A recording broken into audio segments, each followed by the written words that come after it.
Hello, everyone. Yeah, I can kick off. G'day, Sam. Elliot from News Talk ZB here.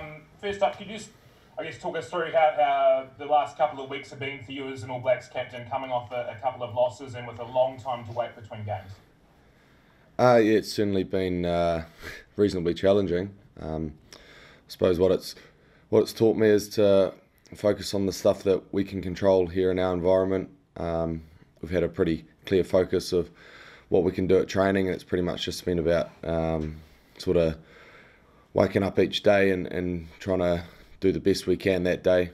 But really excited now. You know, once we hit Monday this week, we changed hotels on Sunday. There was a bit of excitement about the week and a bit of an edge leading up to this one. We've been hanging out for it for the last 2 weeks now, so can't wait for tomorrow night. Have you learned a bit about yourself as a leader over the last couple of weeks? Yeah, I'd say so. I think, like I've learned, I think I've always been reasonably good at trusting my other leaders and hopefully trying to empower them to lead. So I've had tremendous support from many of the boys. So it's just been about connecting with them and making sure we're on the right path and regular little catch-ups and chats. And we've put lots of work in behind the scenes, so hopefully we'll see that pay off tomorrow. There was a wee bit of backlash to some of the comments you made on Sky last week. Were you surprised by some of the response? I know you actually said in the interview you don't consume much of the media, but were you surprised by some of the response to what you said? Yeah, I was. I probably was a wee bit, but I was pretty happy with the whole interview as itself. So if the whole interview's viewed, I think it helps put everything into context. But look, I've always sort of spoken my mind and been reasonably honest. I hope most people will appreciate that. So it'd be easy to always do these interviews and just play a pretty straight bat and generic answers. But I suppose every now and then being honest may create some headlines. And just finally from me, Sam, what would you most like to see from your side tomorrow night? Is it more passion, or what would you like to see to take down this Argentina side? Yeah, definitely a wee bit more passion. We're coming up against one of the most passionate sides in world rugby on their day, so a wee bit more passion, but also just being physical and clinical and smart. So, that's All Black rugby at its best, so hopefully we can put that out there. Thanks, mate.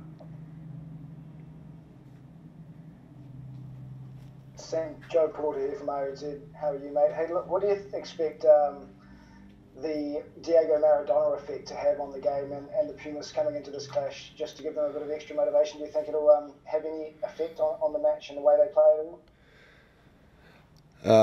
Look, I'm probably the last person to ask because I've never played soccer or haven't followed soccer my whole life. So, look, I'm aware that he's, one of the all-time greats, if not the greatest. Up there. I think he got footballer of the century, I've been told. So, knowing that Argentinian people, from my limited experience with the Argentinian people, I'm pretty sure he's viewed as like a godlike figure almost over there. So it's pretty sad news. It's always sad when a great sportsman or woman passes away, because I think everyone sort of feels connected to the greats. So I'm sure that'll be a bit of a driving factor for them. And you've got largely the same team that was beaten by the Pumas a few weeks ago. Is it nice to have that Ian Foster has sort of had faith in you guys and given you guys a shot to make amends, so to speak? Yeah, it's always nice, and I think everyone in the squad's hurting, but there'll be some guys, a lot of us that went out there and played that to get the opportunity to try and right some wrongs and put some pride back in the All Black jersey is good for us. So let's take it.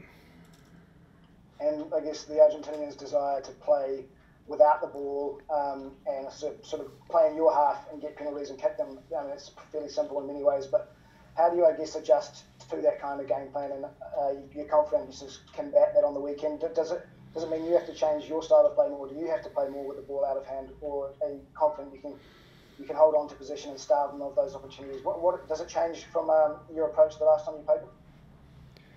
Yeah, there'll be some small changes. Look, the fact that their defence has been so good and they back it, it's a challenge for our attack.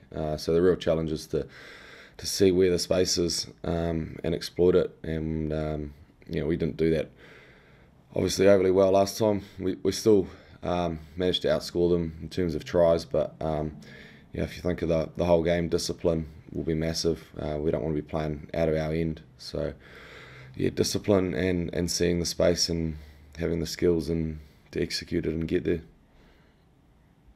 Cheers, mate. Thank you. Sweet. Sam, it's James from News Hub here. Hope you're well. Will Rugby have kind of indicated or said that retaliation and any of that stuff will be punished after a tense couple of games across the Tri-Nations? How do you kind of counter that Argentinian niggle then, and how do you approach that as a captain as well? Look, it's a funny one. You penalised the retaliation, but what was the reason for retaliation? So I'm not going to chat about what they're going to do, but I will say that this week that we've got absolute buy-in that we're not buying into any of that. Doesn't matter what the RGs do unless it's completely below the line. Then we'll just be getting on with our jobs and focusing on the next task. Are you expecting anything different from them as they try and change it up and change their approach? Have you thought much about that?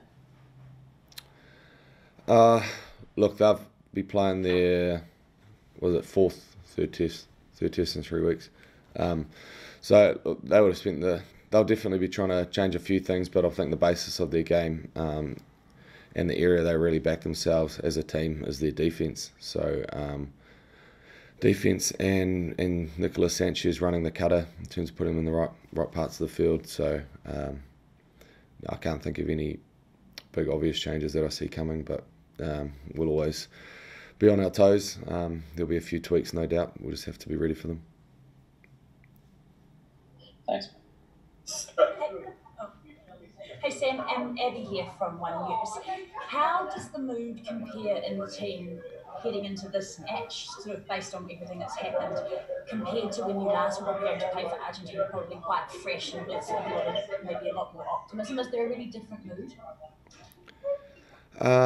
Yeah, there is a slightly different mood. I think there's been a bit of, I suppose the easiest way to explain it would be a bit of edge, a bit of almost grumpiness throughout the week. Got guys from the leadership group making sure things are spot on and not accepting anything that's not. And it's always a little bit of a different feeling. So we're bussing up to Newcastle today, so it's sort of like going in there to do a job and hopefully come away with the result. When you say grumpiness, do you mean like when things go wrong in training, sort of not tolerating joking around, or what do you mean by that? Yeah, a little bit like that.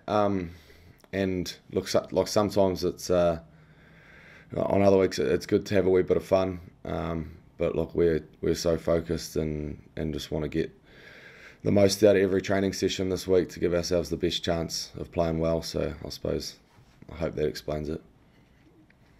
As far as you personally, I mean, heading into a match, when you've lost two, is tough, but also facing, I guess, scrutiny of your captaincy and things like that. Where is your head at? How are you able to remain focused, and are you feeling positive? Are you feeling under pressure? Look, you always feel the pressure. There's pressure to perform as individuals. Now, as a captain, there's you feel the pressure of the team's performance. So, but it would be weird if there wasn't any pressure, because it's always been like that. So, look, my head's in a pretty good place. I'm similar to the team, very focused on what we can control and trying to get a good performance and sort of blocking out any outside noise and just worrying about what's important. Just finally from me, the forecast for the weekend, it's looking like it's going to be bloody hot in Newcastle. How are you feeling about potentially kicking off in 30-degree temperatures? Yeah, it's going to be very hot according to the weather. So we had a bit of a run around. We had a big training yesterday in the heat, and yeah, it certainly takes it out of you. But yeah, it's the same for both teams. We like playing fast. We like playing up tempo and trying to push the opposition and push ourselves till it really hurts. And we hope that's when the sort of magic happens on a rugby field. So we'll be ready for it and just embrace it. Oh, g'day Sam, Mark Hinton here.